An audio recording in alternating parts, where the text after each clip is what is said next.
Inversa Red.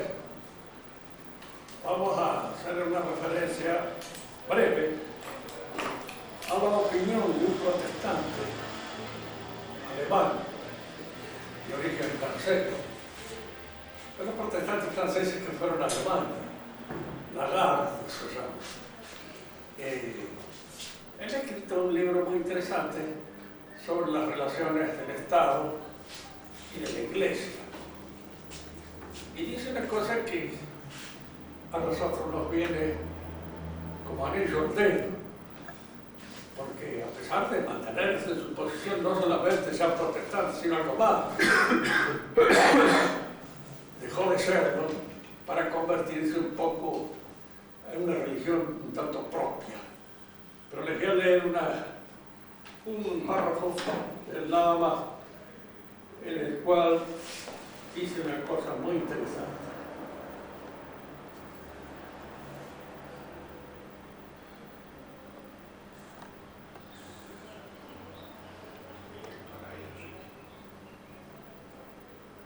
Dice esto, que ni la configuración mental de los alemanes clásicos, ni la de su vida política, deben nada a la teoría de la fe sustentada por la Reforma. Y decía Lagarde estas palabras que hoy conviene meditar con atención, especialmente desde las filas del catolicismo, por la actualidad que tiene. El sacrificio de la misa constituye la fuerza del catolicismo, porque solo por la misa el cristianismo, no digo el evangelio, llega a ser una religión, solo esta, y no un sustituto de ella, puede encadenar el corazón de los hombres. El eterno espíritu del hombre no se libera por algo que sucedió en el pasado, rememoración de la última cena. El sumergirse en el pasado no constituye la religión, sino el sentimentalismo y la conciencia de la vida inmanente de formas eternas en el tiempo se desvanece cuando se ensalza como religión el recuerdo, porque se debilita año tras año de hechos antiquísimos y no renovados. Por eso para nosotros, los protestantes, la religión es una opinión, un tener algo por verdadero, una fe y una representación en lugar de ser vida. Hasta que no abandonemos esa concepción fundamentalmente venenosa, no será de ningún modo posible mejorar nuestra condición. Necesitamos el presente de Dios, su presencia, lo divino, y no su recuerdo.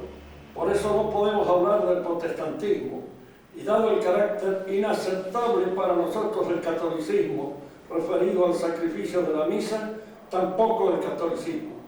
Luego no será posible hablar de cristianismo en general. Ambas iglesias constituyen una desnaturalización del Evangelio y todas las comunidades religiosas existentes están extinguiéndose frente al Estado que absorbe todo. Se convierte precisamente en una iglesia, en una religión. Entonces los alemanes, más claro no pudo serlo, sobre todo durante el nacionalismo, en que esta conversión del Estado en iglesia fue casi total. Lo que nosotros vamos a examinar, siguiendo lo que habíamos comenzado en la conversación anterior, es cómo la revolución, o ese proceso al que llamamos la revolución, toma como punto de partida las verdades de la fe. Y la revolución no es sino una cosa, las verdades de la fe naturalizadas, convertidas, diríamos, en un centro de autonomía antropológica.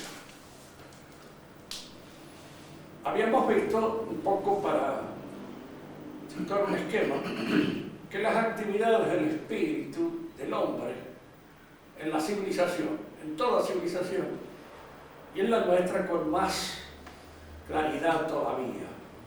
Estas actividades del espíritu son 5. La ciencia, el arte, la política, la economía y la idea que el hombre tiene de su propia realidad, de lo que es él. Estas son 5 actividades. Estas 5 actividades se mantienen durante el período medieval. No hay que olvidar lo siguiente: cuando uno establece periodos históricos, por supuesto son jalones artificialmente establecidos. Los periodos históricos son mucho más complicados de lo que uno supone, y la mezcla de elementos de uno y otro periodo es muy grande, sobre todo los confines de estos periodos. En el principio, donde todavía, diríamos, las antiguas creencias paganas juegan un cierto papel en nuestra civilización, y al final, cuando ya se empiezan a entreverar una serie de elementos que van a constituir la modernidad. Cuando esto empieza y cuando termina, determinarlo así mediante una cronología estricta es siempre artificioso, no es la realidad concreta. Nosotros lo que podemos sí decir es lo siguiente: estas actividades del espíritu van modificándose, y durante el Renacimiento, que es el primer periodo de nuestra revolución, y así donde la revolución se provoca, diríamos que cada una de estas actividades del espíritu cobra una cierta autonomía, una cierta independencia, porque se rompe la estructura del sistema religioso, y al romperse la estructura del sistema religioso, cada una de estas actividades tiende, diríamos así, con una tendencia un poco hipertrófica, a convertirse en una totalidad. La totalidad durante la época medieval era la fe, la iglesia, el saber religioso. A partir del Renacimiento, esta totalidad quiere ser reemplazada, o sea, por la totalidad de la ciencia, la gnosis, que surge en esa época, o sea, por la totalidad de la política. Maquiavelo es la cabeza y la testa de esta nueva mentalidad que surge en el Renacimiento, sea por la actividad económica, y es aquí donde apuntamos nosotros a lo que constituye el corazón del proceso revolucionario. Y esto no es una idea o un antojo que se me ha ocurrido a mí, ni mucho menos. Esto lo dicen todos los pensadores que han pensado sobre la revolución con cierta fuerza, con cierto ritmo, empezando por Marx.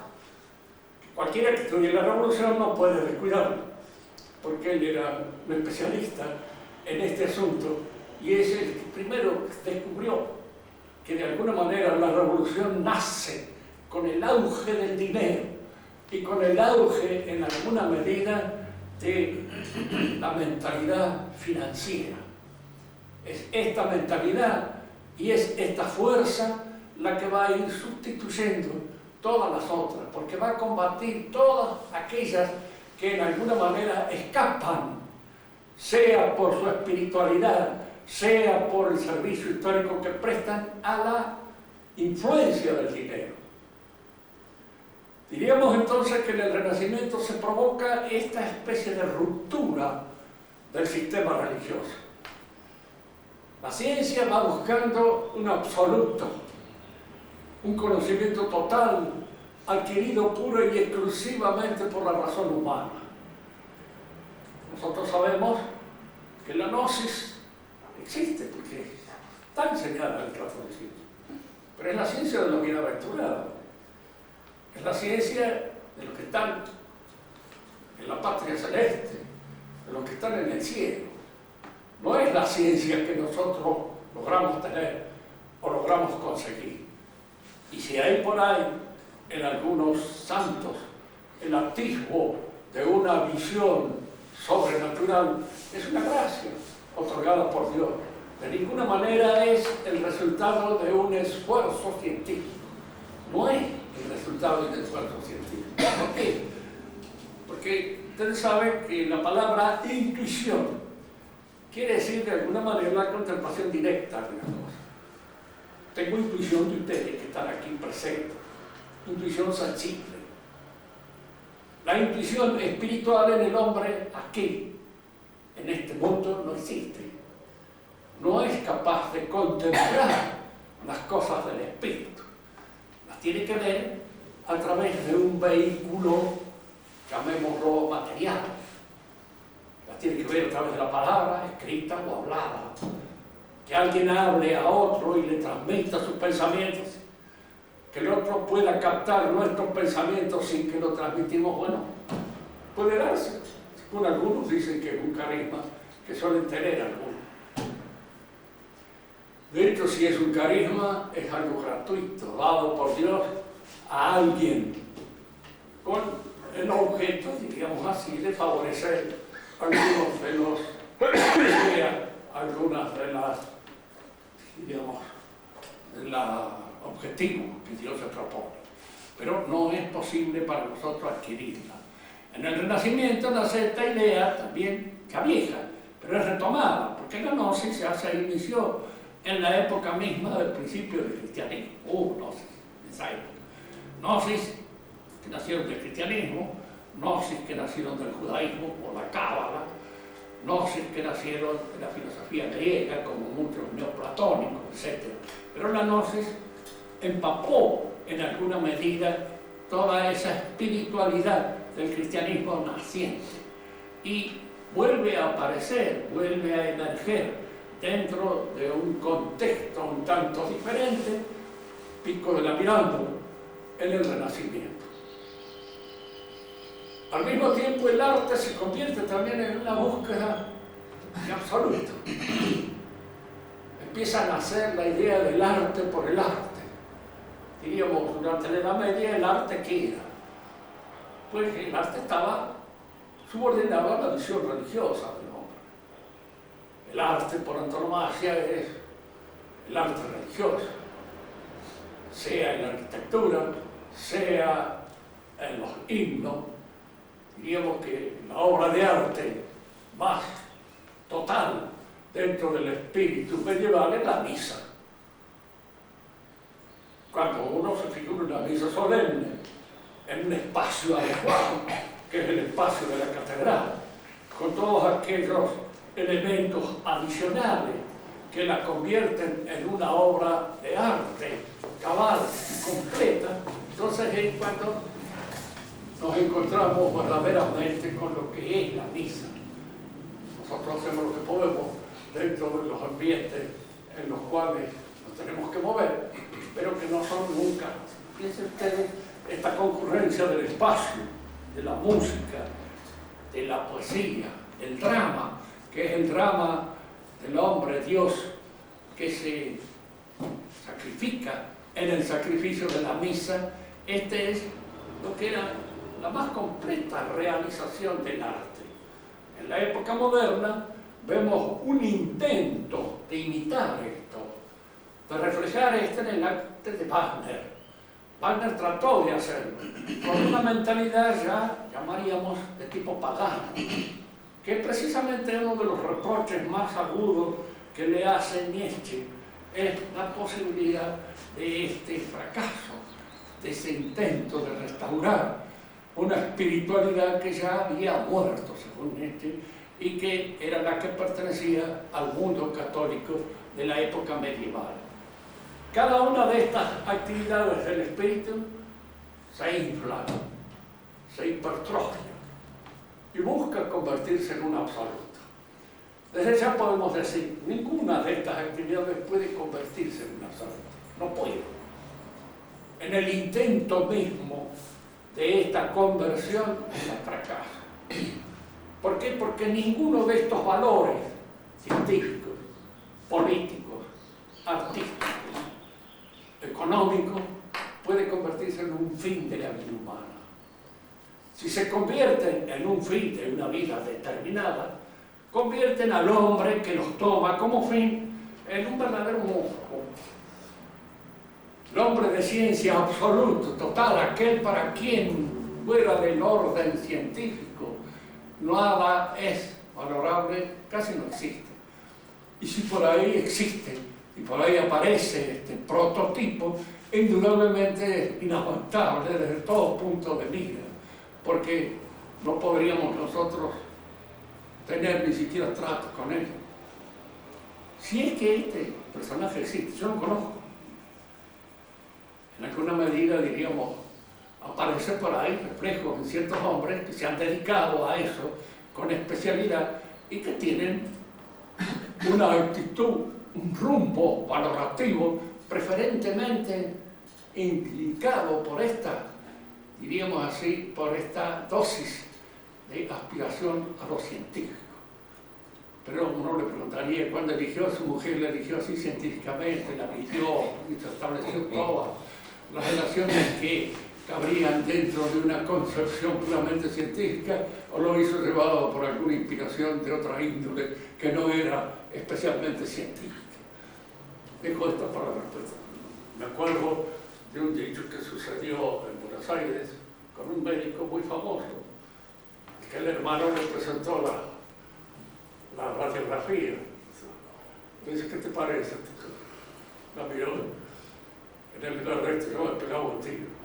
Y el hermano se pegó un tiro porque era él.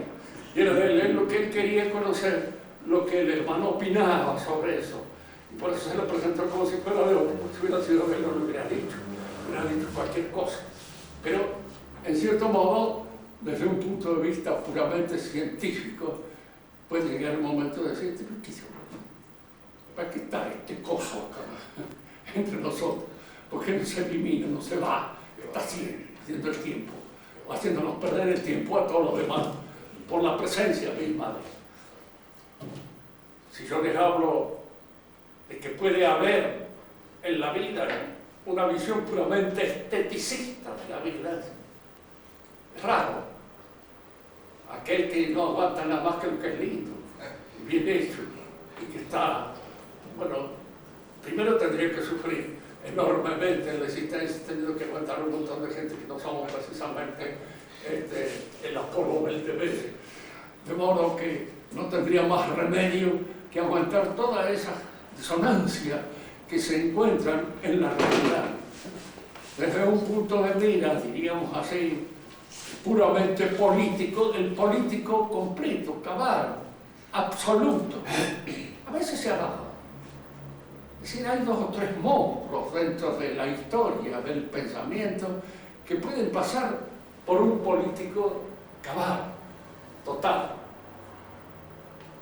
Con todo, si uno lo examina mejor, por ahí descubre el ser humano que era este político y que tenía algún corazoncito, como dicen los que estudian la historia de este famoso político francés que fue ministro de policía durante mucho tiempo y que llegó a ser uno de los, aparece incluso en una novela de Balzac. Pero de él dicen los que lo conocen, después me voy a acordar el nombre, pero me está pasando un poco la memoria. Dicen los que lo conocen que tenía una sobrinita a la cual adoraba. Ya ahí era donde estaba la falla de este famoso político. Y todo lo demás era absolutamente impermeable a todo sentimiento. El que ha sido más completo para mi criterio ha sido Lenin. Lenin también es un individuo que nunca jamás se dejó llevar por otra cosa nada más que su voluntad de poder. Y esta voluntad de poder que él asumir, era el jefe revolucionario y era la vez espía contrarrevolucionario. Las dos cosas al mismo tiempo las hacía porque con una se cuidaba de la otra. Y de algún modo, diríamos, lograba esa actuación que le permitió llegar al poder más absoluto. Lo bromó la naturaleza, porque en el último discurso que dijo cuando estaba diciendo y hablando a toda la multitud que lo rodeaba, empezó a reírse y no pudo contener la risa. Tuvieron que sacarlo. retirarlo. ¿No era Fouché, Rubén? Una carcajada. Fouché, ¿no era? No era Fouché. Fouché. Ese era el ministro de la Relación de Policía francés, era Fouché. Que parece que tenía una sobrinita. Lenin, yo no sé, si quería un poco a la mujer o no la quería, posiblemente sí. Pero de alguna manera era un hombre tan frío en eso y terminó con esta especie de locura inspirada por esa situación en que él mismo se encontraba y que en un momento determinado le produjo esa especie, diríamos así, de sentido de comicidad de lo que había logrado hacer. De cualquier modo, diríamos, una voluntad fría, absolutamente política, inquebrantable, en función de la adquisición del poder, es muy difícil encontrarlo, pero por ahí se da, se puede dar. Y es generalmente un verdadero monstruo. En esta, diríamos, explosión, fíjense que hay un libro muy interesante en este sentido, que es el que nos habla muy bien de esto, aun cuando con un sentido muy distinto al que yo estoy dando a entender. Desde Burkhardt, se llama la edad del Renacimiento, el Renacimiento de Burkhardt, un alemán. Un libro importante porque es que el Renacimiento fundamentalmente lo que constituye es una explosión de cada una de estas actividades del espíritu. Y una suerte de hipertrofia de estas actividades que deshacen, destruyen el sistema religioso que las tenía unidas y que de alguna manera les daba un control interno y una armonía, las hacía converger en una actividad sinérgica que conducía precisamente a ese orden de civilización impuesto por la Iglesia y por la fe cristiana. Esto se rompe en el Renacimiento. La Iglesia va a quedar, indudablemente no se destruye inmediatamente. La religión, a su vez, se va a convertir en una cuestión puramente interior. Mi religión, la religión de cada uno de nosotros, que se convierte de alguna manera en sumo pontífice, se convierte en sacerdote, se convierte en fiel, en súbdito, en todo, lee todo. Porque claro, si uno va a sacar las conclusiones implícitas dentro de lo que sostiene tanto Lutero como Calvino, el resultado es anárquico. En la revolución esa que se inicia en Alemania en esa época, planteada precisamente por algunos seguidores especialmente exaltados de Lutero, a Lutero le produjo un fastidio inmenso, que él no quería que se sacara esa conclusión absurda. Es la rabia que le puede haber producido, semejante, análoga, a la que puede sentir el comunista cuando aparece el anarquista. Entonces saca las últimas conclusiones que es, nada, hay que acabar con todo, hay que destruir todo, porque el comunismo, en cuanto se propone organizar la vida social y la revolución, tiene que organizar una policía, tiene que organizar un orden, tiene que organizar un montón de cosas que el anarquista detesta profundamente en el fondo de su alma. Entonces el anarquista es un personaje con el cual no se puede contar nunca, nada más que para alguna acción anárquica o subversiva inmediata que no tiene ni fin, ni conclusión, ni fecundidad. Si nosotros tomamos el principio luterano al pie de la vaca, tal como él lo daba, el resultado es el que dieron los anabatistas. Es decir, viva la pepa, yo entiendo la religión como se me dé la gana. Y nadie tiene derecho a imponerme nada, porque la fe es subjetiva, no objetiva. Yo tengo la fe de que voy a salvar. Y si esa fe me salva, pues, estoy salvado. De alguna manera porque tengo esa fe absoluta en mi interior. Pero si la fe es algo objetivo, como se nos enseña a nosotros a través de la Iglesia, con aquellas proposiciones, aquellos dogmas, aquellas verdades de fe que la Iglesia transmite de generación en generación y que yo debo aceptar para realizar mi salud. La religión también entonces toma, diríamos así, un sendero completamente individual y anárquico, se aparta del sistema religioso. Y al apartarse del sistema religioso se convierte en eso que los protestantes y en su seguimiento, todo el mundo liberal, va a llamar la religiosidad. Fíjense que está en la actualidad enseñanzas del Papa esa diferencia entre religiosidad y religión. La religiosidad es una, porque es aquella necesidad que el hombre tiene del absoluto de Dios y la puede colmar cualquier religión. Por eso diríamos nosotros en este criterio, en este pensamiento, y muy lógicamente, cualquier religión es pasible de ser aceptada, porque colma esa necesidad, colma ese vacío que se da en el hombre, que constituye su religiosidad. Fíjese que esto está en la enseñanza actual del Vaticano II. Está un poco diluida, como tienen todas esas cosas, es decir, dentro de un estilo que es maestro del disfraz, porque es un maestro del enmascaramiento de las palabras. Te lo lee y si quiere leerlo, lo entiende a su manera. Como decía un español que lo defendía, dice, está bien, hay ambigüedades, pero hay que entenderlas bien claras. Hay ambigüedades, y usted las entiende bien porque las entiende de acuerdo con lo que gusta. Magnífico. Pero lo que hay que buscar son las ambigüedades cuando uno quiere enseñar algo que tiene un sentido externo, permanente. La religiosidad también entonces de alguna manera se convierte en esta fuente intrínseca, inmanente, interior al hombre, que da nacimiento a la religión. Y las religiones son, en alguna manera, obra y construcción del hombre.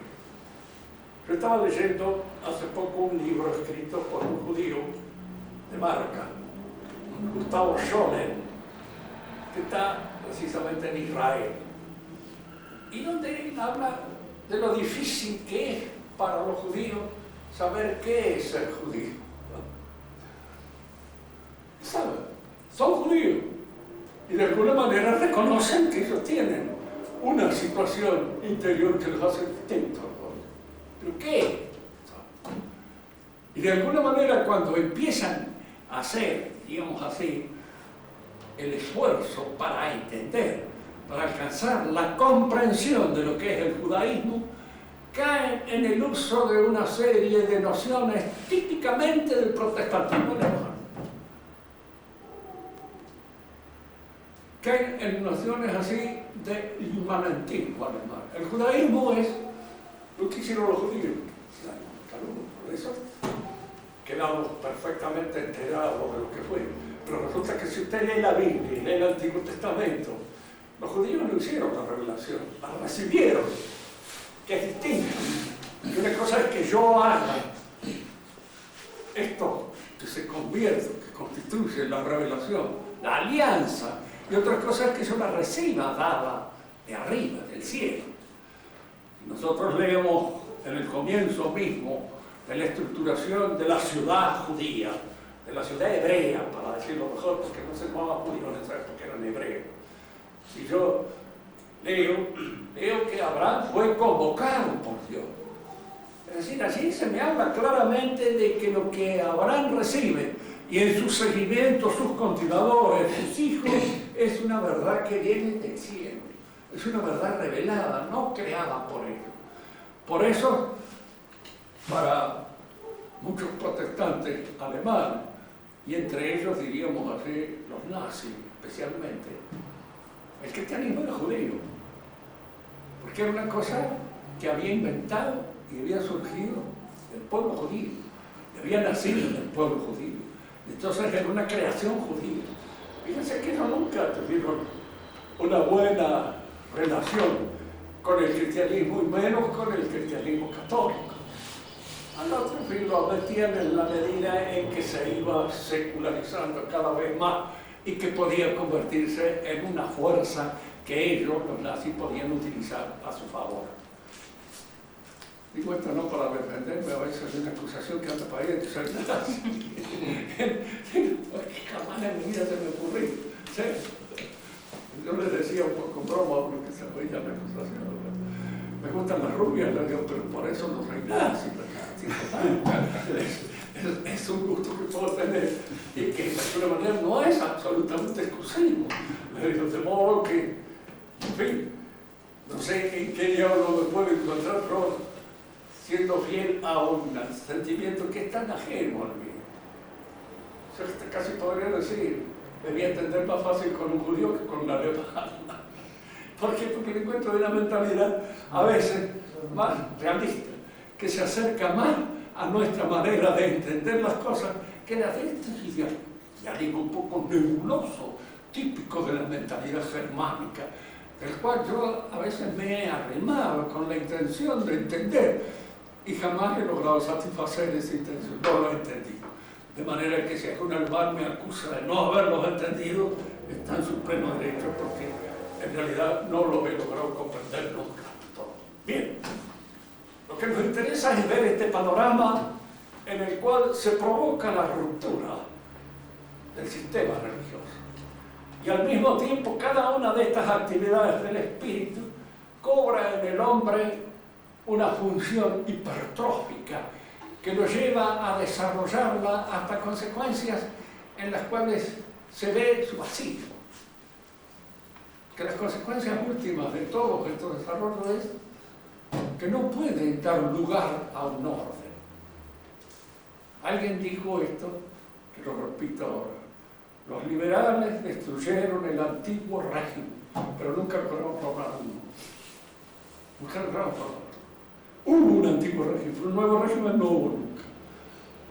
Lo que hay es la revolución, es decir, este encadenamiento de destrucciones que se van sucediendo en el orden social hasta no sé dónde, al punto cero. Bueno, pero lo que nos interesa a nosotros indicar es esto, porque esto es lo que da nacimiento a la revolución. La única actividad del espíritu que se convierte en un momento determinado en aquella que relaciona a todas las otras, las conjuga, las conduce y le impone sus criterios, es la actividad económica. El economicismo empieza a surgir en la Edad Moderna, impuesto precisamente por el triunfo, por el auge de los poderes financieros, que van cobrando superioridad sobre todos los otros poderes. Fíjense, cuando uno analiza la historia de Europa de esa época, hay un momento determinado en que las guerras religiosas provocan una situación de descalabro y de desmedro dentro de las naciones europeas. En Francia la guerra religiosa fue terrible, duró muchísimo tiempo, y en ese tiempo se hicieron 3 años. La única forma en un momento determinado que hubo de conjugar estas fuerzas antagónicas que se deshacían unas con otras fue a través del poder de la monarquía absoluta. Este poder al principio fue asumido por Enrique IV, el primer Borbón que asume el poder dentro de Francia. Y Enrique IV era, como en su conote, diré que en alguna medida no lo era, nunca fue del todo religioso. Era un lindo hombre que le gustaba mucho la vida, el vino, las muchachas, los atractivos de todo género, de manera que no podía caer en una cosa de ese absolutismo del fanático imbécil. Lo salvaba la lujuria. La lujuria, en alguna medida, es una salvación para ciertas situaciones espirituales que pueden ser peores sin el aditamento de ser la lujuria. ¿Está claro? París va bien y demás, dijo en alguna oportunidad. París va en la misa.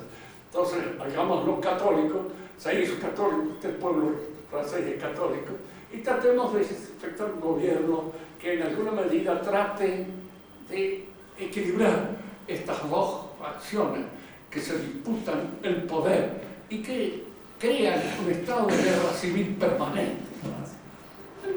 Procuró hacerlo.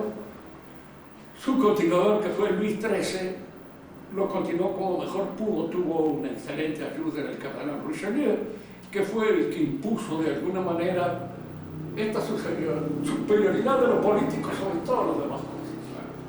Pero los políticos lo que conjugaban todo esto. Pero para llevar una política adelante se necesita plata, se necesita dinero.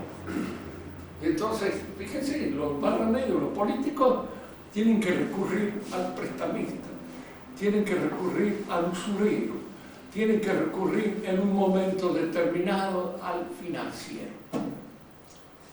Y el financiero va a aflojar en la medida en que le conviene.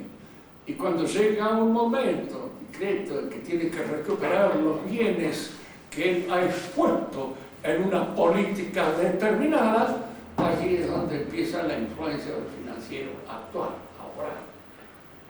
Luis XIV es el personaje que encarna lo que podríamos llamar esa política del absolutismo monárquico. Lo llevó a su punto culminante.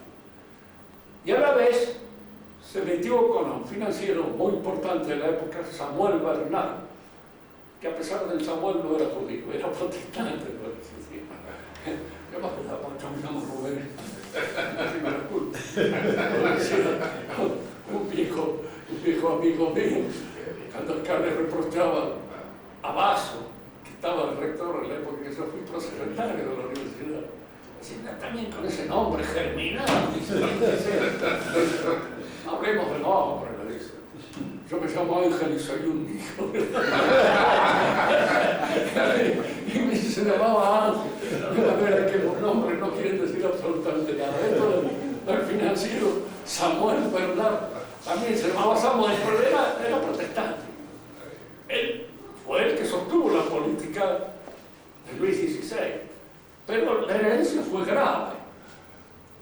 Él mantuvo, más o menos Luis XVI, no, Luis XIV. Luis XIV pudo sostener, digamos, su política con el concurso de estas finanzas que él usó en su política, que él las dominó en alguna medida.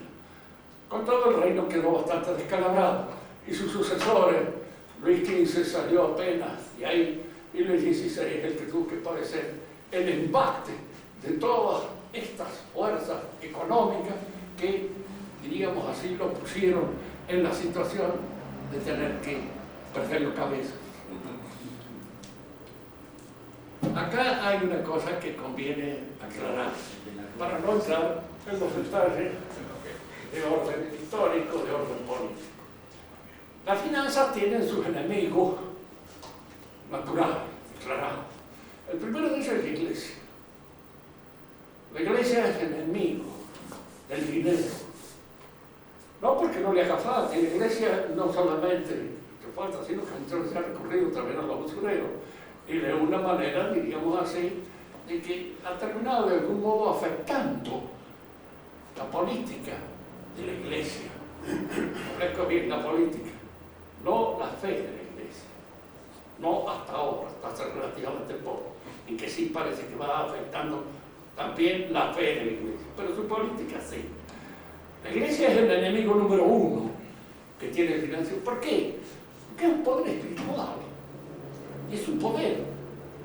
En la medida en que ese poder efectivamente se hace sentir, las finanzas quedan en segundo lugar. Cuando a un rey se le excomulga y el rey se siente excomulgado, efectivamente no como existe que le han hecho cosquillas con la pluma, porque indudablemente la excomunión a Napoleón le importaba un pito. Napoleón fue, diríamos, acusado de comunión y rió como diciendo, sí, eso ya pasó, es viejo. Ahora nosotros estamos en una situación completamente distinta. La Iglesia es, diríamos así, el principal enemigo. El segundo, la monarquía. ¿Por qué la monarquía es enemiga de la finanza? Porque es un magisterio supremo dentro de una sociedad que no depende ni de la publicidad, ni depende de los grupos económicos, ni depende de ninguno de ellos. Y si depende de ellos, termina como monarquía. Es decir, deja de ser una monarquía en el sentido cabal del término. En muchas oportunidades hemos dicho, los buenos monarcas absolutos, lo primero que hacían al subir al poder era la casa al financiero, En Francia esto ocurrió muchísimas veces. Si ustedes han visto a través de la historia, han tenido la oportunidad de ver el juicio inicuo, por lo demás, que se llevó contra los templarios, era la casa financiera. Los caballeros del Temple habían llegado a ser un poder, diríamos, financiero tremendo para la época en que actuó. Y el rey de Francia tenía casi como obligación de su cargo para poder subsistir, terminar con él. Y lo terminó de una manera como se termina después, acusándolo a uno de cualquier cosa, de sodomita, de lo que fuera. Todas esas acusaciones surgieron a través de este pleito famoso que se inició contra los caballeros templarios. Pero el objetivo era destruir el poder financiero que estos caballeros tenían. Y en Francia sucedió varias veces, con Jacques Coeur, que fue de alguna manera uno de los grandes prestamistas de su época, que también se convirtió en un peligro para el Estado. El rey lo liquidó. Y Luis XIV, cuando sube al poder, todo esto nos han traído incluso de las aventuras de D'Artagnan, el poder famoso que se encontraba en contra de él era el de Fouquet, que era un hombre más rico que el rey. Más rico, que además tenía las condiciones de ser un hombre muy generoso, de ser a la vez muy simpático y de ser muy cortesano, un excelente caballero. La gente lo quería muchísimo. Pero el rey sabía que había que cortar eso y lo cortó de una manera realmente contraria a toda ley. Lo hizo encerrar, metió preso, y una vez que estuvo preso se le confiscó todos los bienes, y al confiscar todos los bienes engrosó para la caja. Bueno, pero era imprescindible para un monarca poder tener que hacer esto. Y así como el monarca encontraba en el financiero su enemigo natural, el financiero lo encontraba en el monarca. Era lógico. Entonces es cuando empiezan a surgir en esa época todas estas organizaciones de alto financiero que van a dar nacimiento a la masonería. La masonería surge de ahí. Surge como un poder de la finanza que se va poco a poco confirmando a través de los distintos poderes en Europa para convertirse en un poder revolucionario tremendo. Hay sobre la masonería, y siempre como todas las cosas humanas, a veces hay una cierta exageración en creer que, qué sé yo, que han previsto absolutamente todo lo que iba a suceder. Lo han previsto y no lo han previsto. Es decir, de alguna manera tenían su plan. Pero este plan a veces estaba contrariado porque entre ellos mismos a veces había disidencia. Y había disidencia marcada. Ustedes piensen que la Revolución Francesa la hizo, de cierto modo, la masonería. El principal jefe de la masonería en Francia era el duque de Orleans. Y en el duque de Orleans, en el Palacio Royal, es donde se inicia la Revolución Francesa. Y es allí donde se pagan a los perturbadores, donde se pagan de alguna manera todos estos elementos subversivos que son pagados por los financieros para que hagan su tarea. Y en cierto modo estos elementos subversivos pagados por los financieros para que hagan su tarea revolucionaria son controlados al mismo tiempo por los financieros, en la medida en que se pueden controlar. Por eso hay un subversivo que le sale más caro de lo que ellos pensaban y que le sale a la vez con el deseo de decir, no, yo he hecho esto y yo me quedo acá. Y de alguna manera el jefe de todo esto soy yo. Fíjense que esto se produjo en más de una oportunidad. Y entonces hubo que meter a otros elementos subversivos para sacar a esto, que en un momento determinado se les habían envalentonado y se habían hecho con el poder. Al principio en Francia todos estos elementos subversivos, Camilo Desmoulins, el famoso revolucionario francés, al mismo tiempo publicista, estaba pagado y abonado por el duque de Orleans. Eso ahí se sabe perfectamente bien. Pero no era peligroso, porque era peligroso era Robespierre. Porque ese sí, se hizo con una dictadura.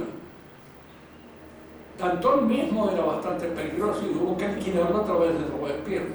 Gracias a Dios, para eso se inventó esta oposición entre Danton y Robespierre, con el objeto de largar a uno contra el otro.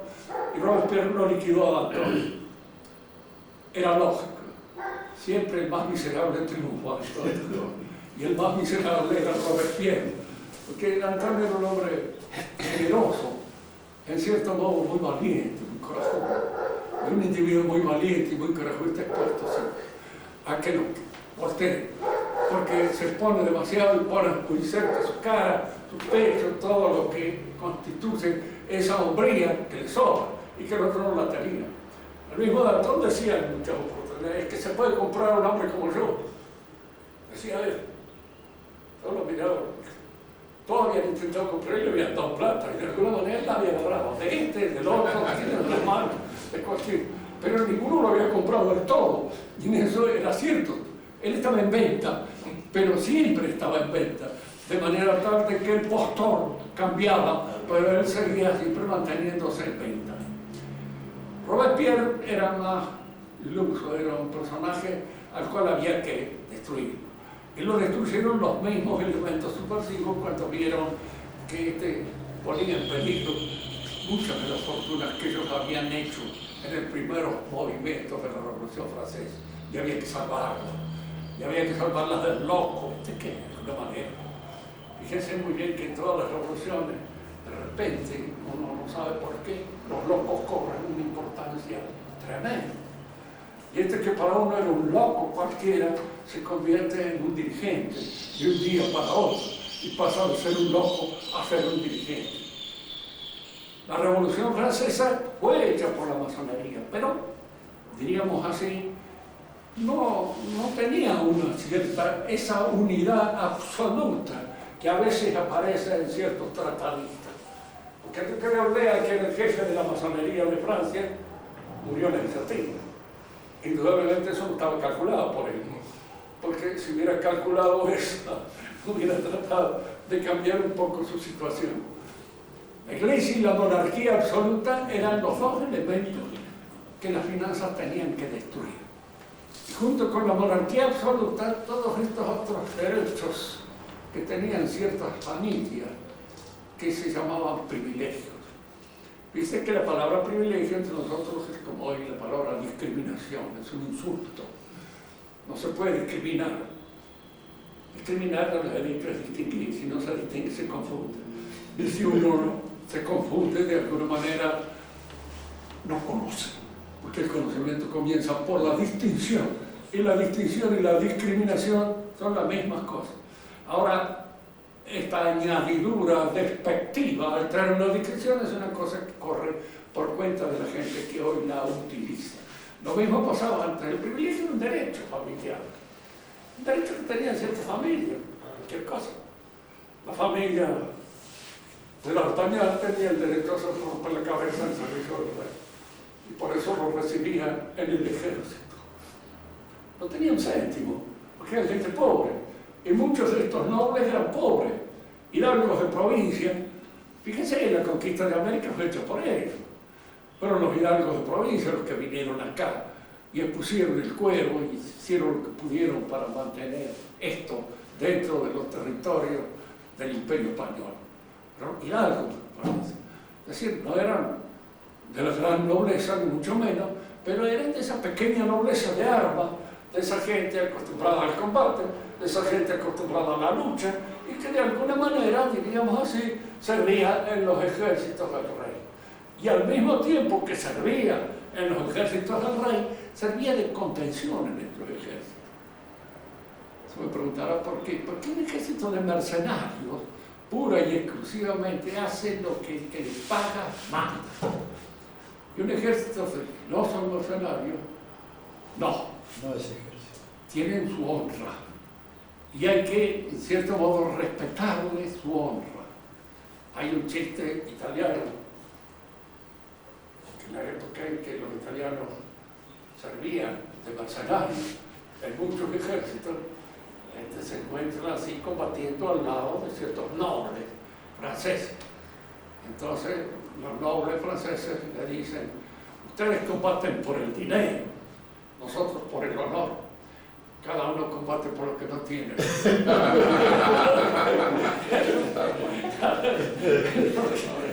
No lo tenía, era el chiste que lo probó, pero de alguna manera daba a entender una diferencia así, bien clara y notable. El caballero que servía en la fila del rey era un caballero. Como el rey era un caballero, y en general estaba educado dentro de ese mundo, dentro de esa manera, dentro de esos prejuicios, si ustedes quieren, o como quieran llamarle, estaba educado en eso, comprendía. Hay una anécdota que se refiere precisamente a D'Artagnan, porque existió D'Artagnan, no es solamente el personaje de la novela de Dumas. En cuanto el rey le ofrece como oficio el ser gobernador de la Bastilla, la cárcel, el rey, la cárcel de los encausados políticos, D'Artagnan se niega, dice, no me sirve, yo soy soldado, no carcelero. Se acabó. Y el rey entiende. Y lo pone al frente del ejército, donde él muere posteriormente en el sitio de Bastille. Pero no lo pone de jefe de la Bastilla, porque eso no condecía con su condición. Usted no le podía decir a un caballero que fuera asesinado. Si usted quiere, voy, lo desafío y lo peleo, duelo, pero no lo asesino, porque eso parece un asesino como corrupto. Hay, en todas partes existen los asesinos. De manera tal que usted puede encontrar uno, pero no me busque a mí, porque yo no sirvo para esas cosas. No hay mi oficio. Fíjense entonces cómo los ejércitos de esa época son ejércitos que están en alguna manera limitados en su poder por la presencia de esta gente de honor que forma parte de su estatus y que forma de alguna manera los elementos de los cuadros decisivos de ese ejército. Son gente de honor, son gente a los cuales usted no los puede mandar a cualquier cosa, sino que van a hacer aquello que de alguna manera condice con aquella educación familiar que han recibido. Y esa educación familiar que han recibido es la que los hace ser este cuerpo de caballeros. Los privilegios crean, por supuesto, beneficios, pero al mismo tiempo establecen deberes, obligaciones que están adscritos al privilegio. La mayor parte de las posesiones, por ejemplo, de los nobles, tenían una serie de obligaciones que estaban ligadas al uso social que esas propiedades tenían. Estaban en la época. Los nobles, ¿por qué renuncian con tanta generosidad a los privilegios? Cuando en la famosa noche del 4 de agosto del 89 renuncian a todos los privilegios. Porque les convenía. Porque se empieza a imponer ya entre ellos los criterios capitalistas. Y entre los criterios capitalistas está el que la propiedad debe ser usada en función del beneficio económico, del rendimiento que producen, y no de alguna manera en relación con una serie de beneficios que deben provocar acá o allá. Entonces no. Esta tierra estaba, diríamos así, grabada por la exigencia de mantener un hospital, de mantener un convento, de sostener una abadía y a veces una escuela o un privilegio cualquier. Entonces este noble debía hacer todas esas cosas. Además de eso, en su comportamiento social. Y uno dirá, ¿pero qué importa? No. Fíjense, tal vez los nobles de muy alta alcurnia pudieran a veces ser felones y no tener demasiado en consideración la acusación social que caía sobre ellos. Pero a los menores sí les caía, quedaban mal, quedaban desahogados, déclassés, dicen los franceses. Déclassés que salió de su clase. Y de alguna manera esto era una cosa oprobiosa para ellos. Entre nosotros todavía ha habido costumbre que se usaban ahora en la época en que yo era chico. ¿Y qué quería? Una muchacha que tenía un mal paso se sabía salir inmediatamente de todas partes. Y era para ellos un perdón. En la actualidad no sé si no llega a ser casi un privilegio. No sé, porque hay que verlo bien. Puede llegar a suceder como le pasó a ese inglés que empezó a hacer las maletas para irse a Inglaterra. Antes que sea obligatorio. ¿Te vas? Sí, me voy. ¿Por qué? Sí. El siglo pasado se castigaba a los homosexuales. Después no se los castigó más, se los aceptó. Después se los homenajeó. Tengo miedo que sea obligatorio.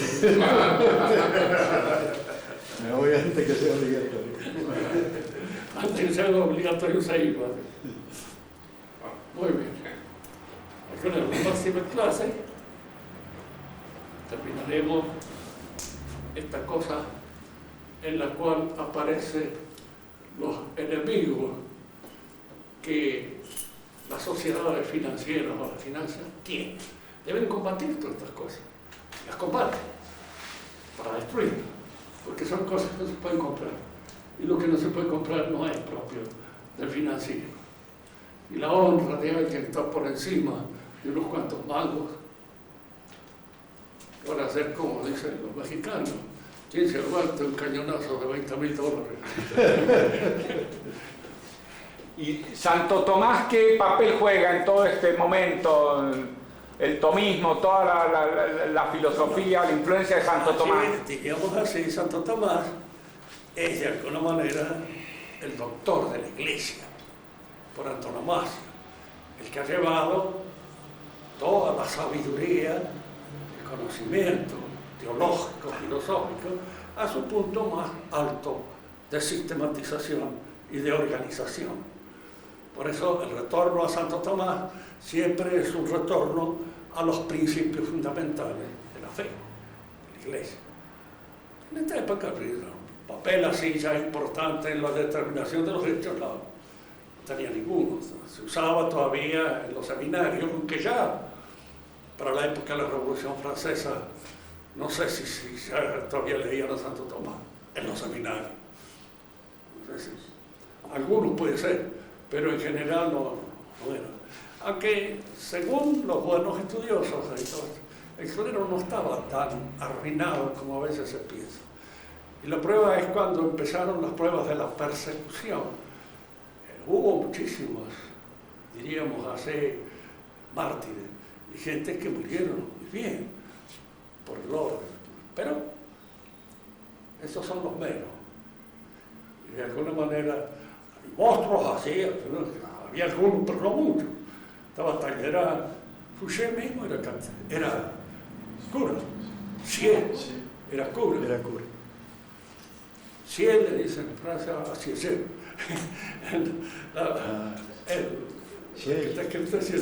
La mayor parte de la gente empieza. Sieyes era sacerdote también, pero hizo una buena carrera dentro de la revolución, de manera que se olvidó de su sacerdocio. Talleyrand es hermoso, hay que leerlo, porque esa morirse de risa, no sé ni con qué. El que estaba una vez en el Congreso de Viena, había un diplomático austriaco que tenía una cara de imbécil.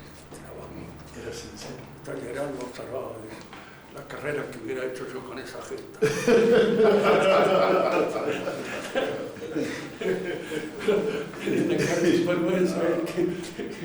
Rubén, ¿les puedo hacer una pregunta? Si les puedo hacer una pregunta. Sí. Usted cuando habló de la gnosis al principio de la exposición. ¿Cómo? Cuando usted habló de la gnosis al principio de la exposición, usted habló de la política, la ciencia. La ciencia se entiende por las ciencias causales explicativas, la ciencia sociales también, y la economía, ¿por qué aparte? ¿Por qué aparte la economía? Porque usted habló de la economía singular. La economía es una ciencia social. La economía, diríamos así, es la acción que el hombre realiza en su contorno para acomodarlo a sus exigencias, a su comodidad, a su utilidad y a todas esas cosas. Eso es. La ciencia puede converger posiblemente en esa actividad. Y en la medida en que la economía triunfa y se impone como rumbo valorativo en la sociedad, las ciencias se van convirtiendo en alguna medida en aquellas que colaboran en la tarea económica. Hoy, por ejemplo, no hay ninguna universidad que diga que la teología es una ciencia. ¿Dónde? Pero sí es una ciencia. No. Incluso en las universidades católicas lo dicen, pero se ruborizan. Y de alguna manera después piden perdón, porque la realidad es que se imponen siempre las exigencias laborales, la salida laboral. ¿Cómo se sale de esto? Porque en la medida en que la economía impone sus criterios a todas las demás actividades, impone también a las actividades de la ciencia. Y para hoy, para un hombre común, no hablo de un hombre que esté más o menos formado, pero sí para un hombre común, las ciencias son aquellas que de alguna manera intervienen en el ejercicio de la transformación económica de la realidad. Pero la economía no tiene entidad por sí. ¿Eh? La economía es una ciencia social como el derecho, no tiene entidad por sí.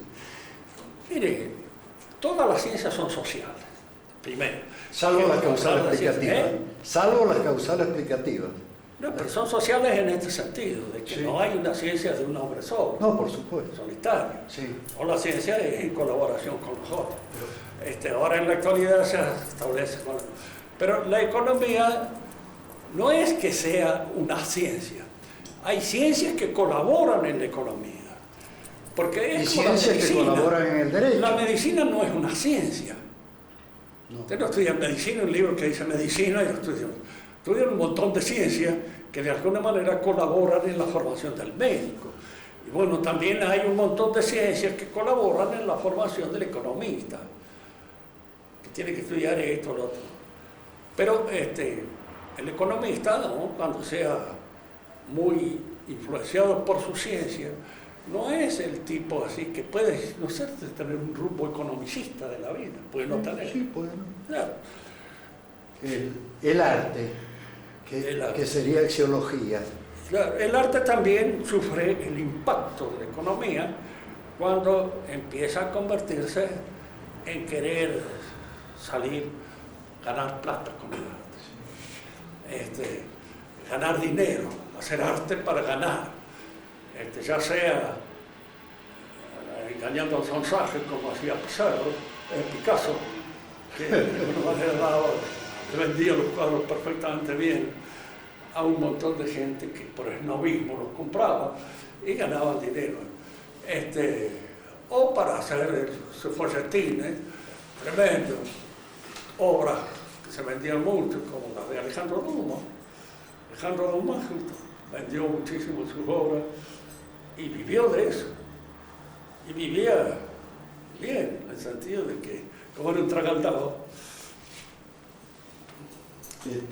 ¿Quién para usted, Rubén, es un político capaz? Bueno, el político capaz No, cabal. y cabal es aquel capaz en un momento determinado, en este pueblo determinado y concreto,